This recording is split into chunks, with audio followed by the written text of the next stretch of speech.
You're listening to Career Coaching with John, thoughtful approaches for lasting change. My name is John Fielkowski, and welcome.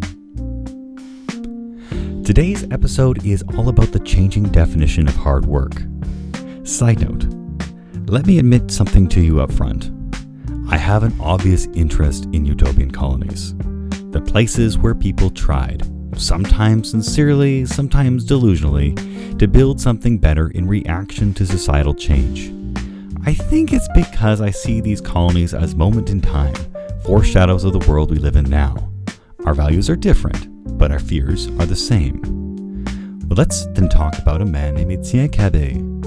Cabet wrote his sweeping utopian novel, Voyage en écrit, where property was shared, everyone worked, and no one got rich. It was equal, moral, and it was, at least on paper, sustainable. The book made him famous, and the followers of Icarianism sought to establish these ideals in a practical setting. Now, France of the 1840s was far too rigid a society for something like this, so they went where all dreamers go, Illinois. Well, specifically to a town called Nauvoo, where the Mormons had just left.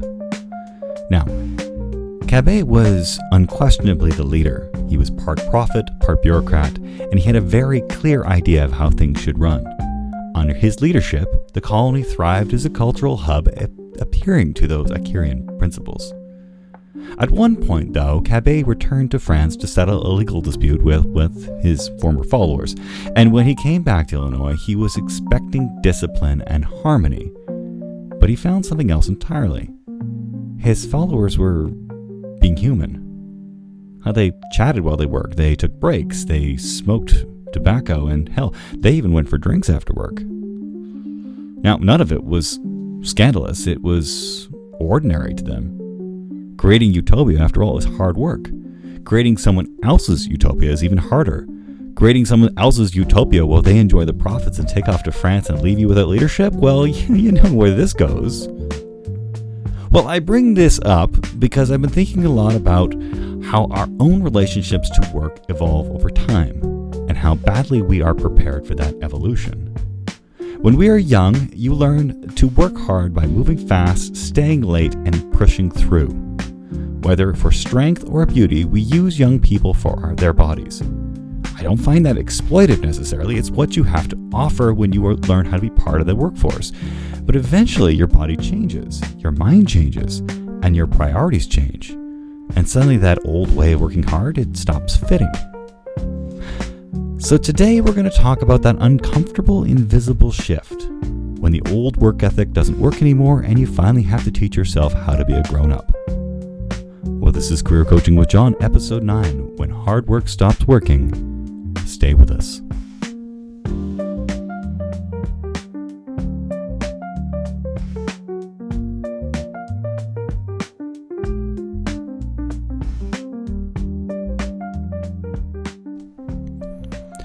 Welcome back to Career Coaching with John.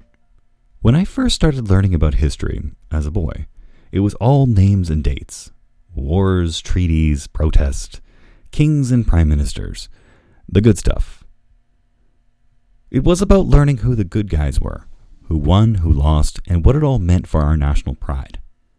That was the goal, I think, to instill a sense of belonging, a sense of patriotism. By university, things got more complicated. We weren't just memorizing facts anymore, we were pulling them apart. We looked at interconnected events, conflicting motivations. We moved away from the idea of simple heroes and villains. Mostly, though, we were taught to look at the evidence, to interpret the world for ourselves by looking at what was there, not just what we were being told.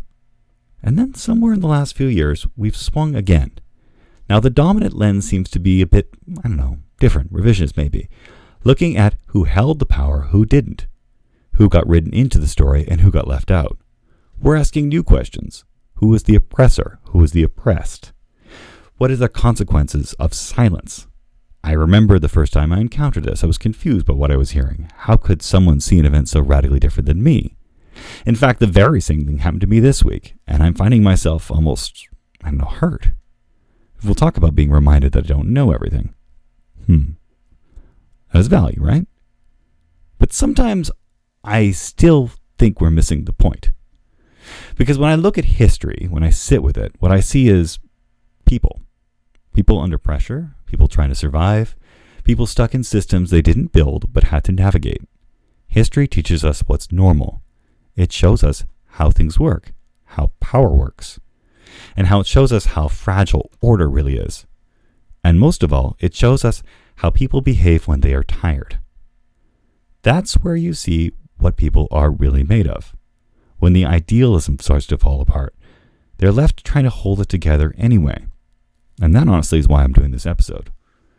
Because in work like history, there is a moment when the story you've been telling yourself no longer fits the facts. And either you cling to the old version or you start writing a new one. And that process and that rewrite, it takes work. Just not the kind we've been trained to recognize. I don't remember exactly who said it, but I was working alongside an older man once, and he paused before lifting something heavy. He said, "I have to tell myself not to lift it. I am perfectly capable of doing it. It's just not a good idea anymore." At the time, I didn't think much of it. It sounded like a line from a guy who's been around the block a few times, and I'm a team player, so I picked it up. But now I hear it differently. My last job was physical. I worked in a bike shop. It was hands-on, fast-paced. There was a lot of movement, a lot of hauling gear, a lot of hanging bikes and awkward hooks. I liked that part of it. I liked doing things. But eventually, I started to resent what it was doing to the rest of my life. I'd come home completely spent. Not in a good way. In a there's nothing left for myself kind of way. I had no energy to pursue other goals. No focus for creative work. Hell, I worked in a bike shop. I didn't even want to ride a bike. That doesn't sound like a good way to live to me. I remember looking at the younger staff, the 20-somethings, who spent their paychecks and parts and gear and thinking, why would I spend my money on a bike that I never have the energy to ride? Well, talk about a cultural shift, right? And that wasn't because I couldn't do the work. It's because I started to realize it was taking more than it was giving. I started seeking advice from the older men around me, the ones who had been there already, and I could tell that subject still made them uncomfortable. And now, fast forward to this week, I just got off a call with a client that brought up that feeling again. She's in her 40s, working in a private school admissions department. Officially, her title sounds quite straightforward, but in reality, she's stuck between two directors, stretched across 3 departments with no clarity, no structure, and a whole lot of expectations. She's responsible for everything and yet in charge of nothing. When we first started working together, she didn't even really know what she wanted. She just knew that she was tired. Tired of holding it all together. Tired of being pulled in 5 different directions with no recognition or end in sight. We've been in this space now for a few weeks, trying to sort through it, trying to make sense of what's hers to carry and what's not, because the job is the job. She's tried to talk about it. She's tried to reduce the level of responsibility she's been giving, but again, the job is the job, and that has been made abundantly clear. I don't think it's about fixing the role. Sometimes it's about deciding what version of yourself you're going to bring to it. And we're not done with that work yet. But I'll tell you this, she's capable, and that's never been a question. I think the question, though, is at what cost? Where does this exactly leave someone like my client? Mid-career, tired but not broken, capable but worn down. The job is job after all, and it's not all that bad.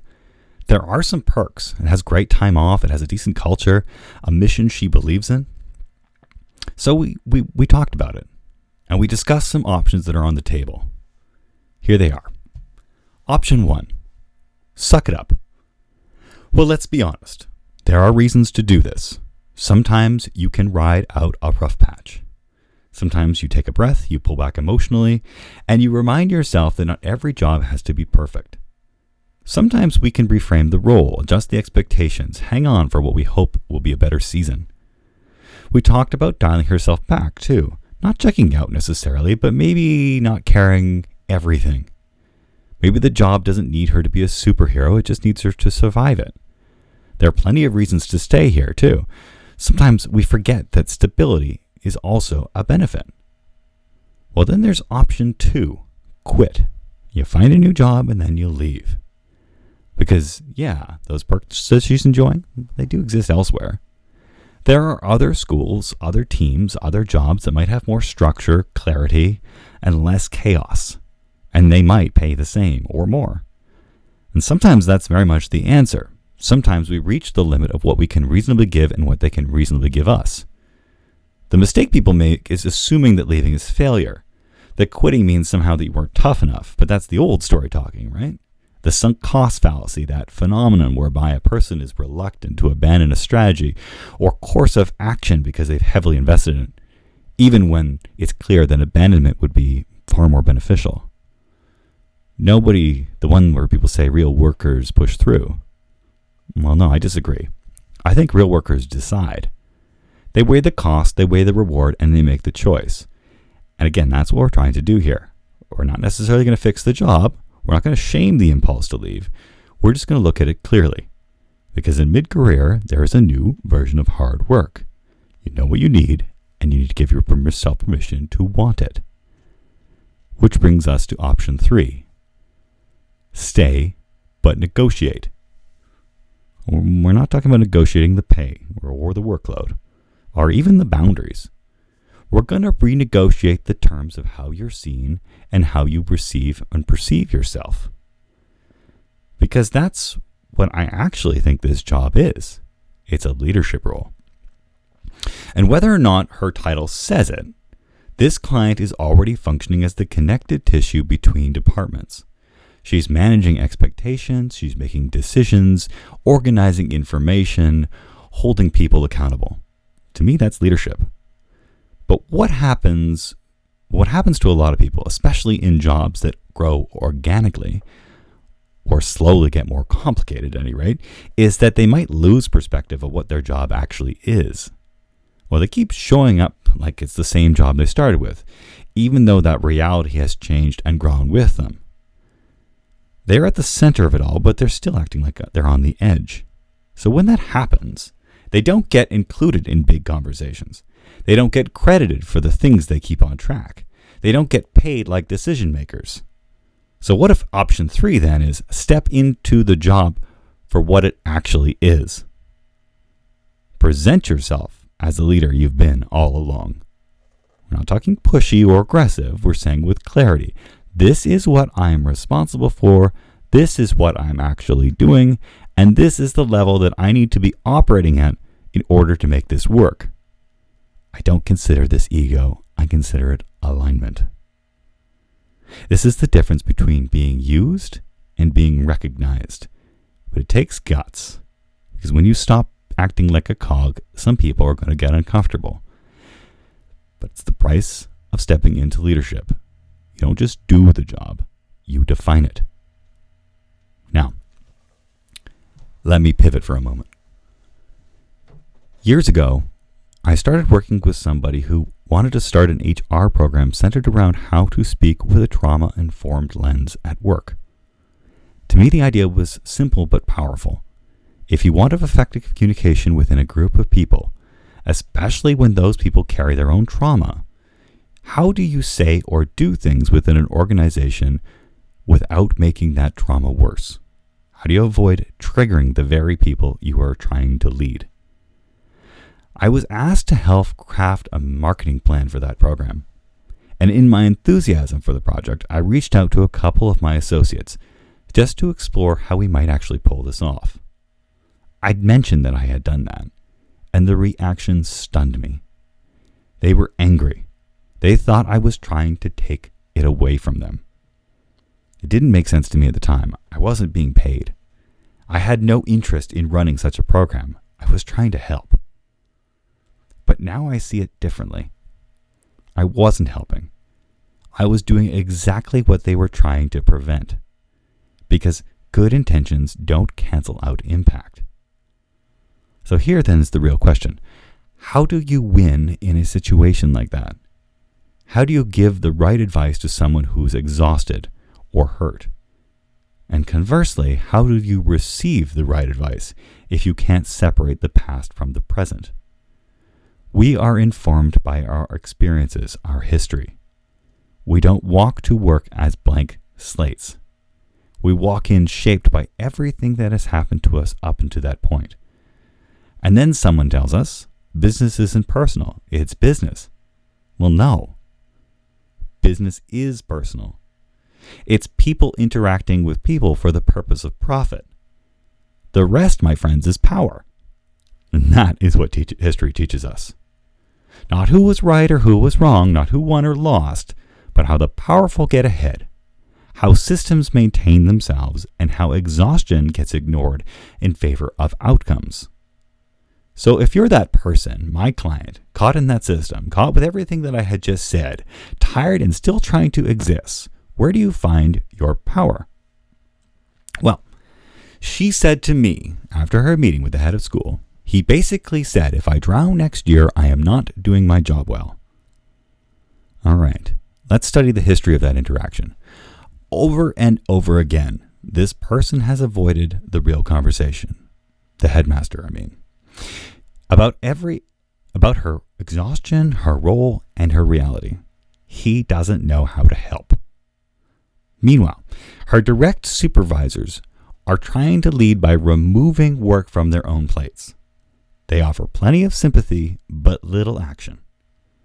And thus she's left in the middle of that, with a work ethic built over years of saying, I can do it, I'm capable, I don't give up, everybody sees me working hard, that is where my strength is. So, let's reflect on what that statement actually means. If you drowned, you're not doing your job well. There are two ways of hearing it, and they are dramatically different. One, I don't care about you, so figure it out on your own. Or two, I believe in your ability. You're here because I think you are capable. I want you to succeed. I want you to lead. There's a tremendous difference between those two statements. The work now is deciding how you're going to interpret it, how you're going to read the room, read the history, and decide whether or not you want to thrive or you want to stay afloat. Well, this is Career Coaching with John. Let's take a break.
All right, that was Dimmy Sad with the song Jungle Waves, hailing all the way from the Russian Federation.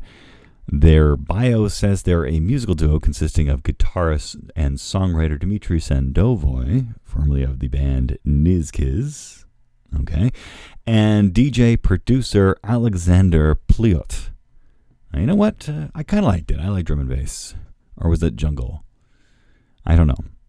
Anyway, Dobre Pajalovic, and welcome back to Career Coaching with John. I'm John. Let's pick up where we left off. And one of the patterns we see in history is this. Change happens slowly and then all at once. The other day, I stumbled across video footage of Romanian dictator Nicolae Ceausescu's last 2 days in power, back in 1989. One day, you see an aging but confident man standing on the balcony of his resplendent palace, speaking in front of an enormous crowd and waving kind of awkwardly. He actually has quite a goofy little wave. And the next day, he's on trial in this small little room, crowded with, a number of kind of angry-looking Romanians. And he's convicted.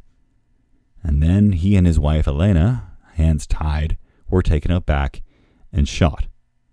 It happened so fast, apparently, that the cameraman couldn't even make it in time to capture the moment properly.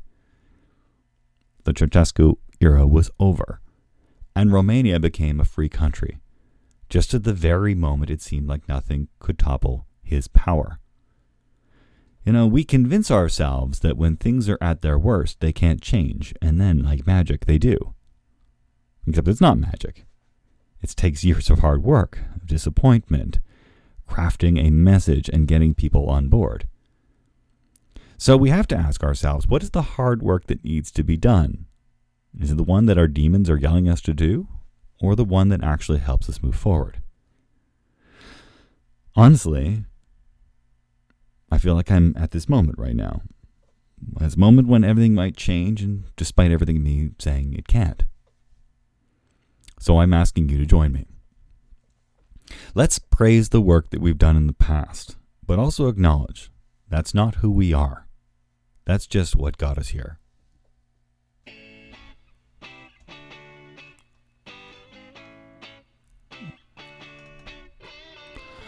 All right, thank you for listening to Career Coaching with John. I want to thank Dimi Sad for that uplifting bit of drum and bass.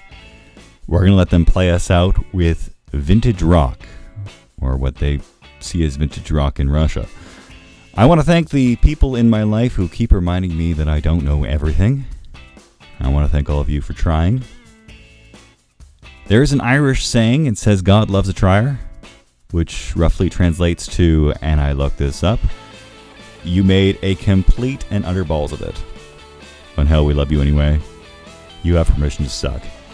So, try again.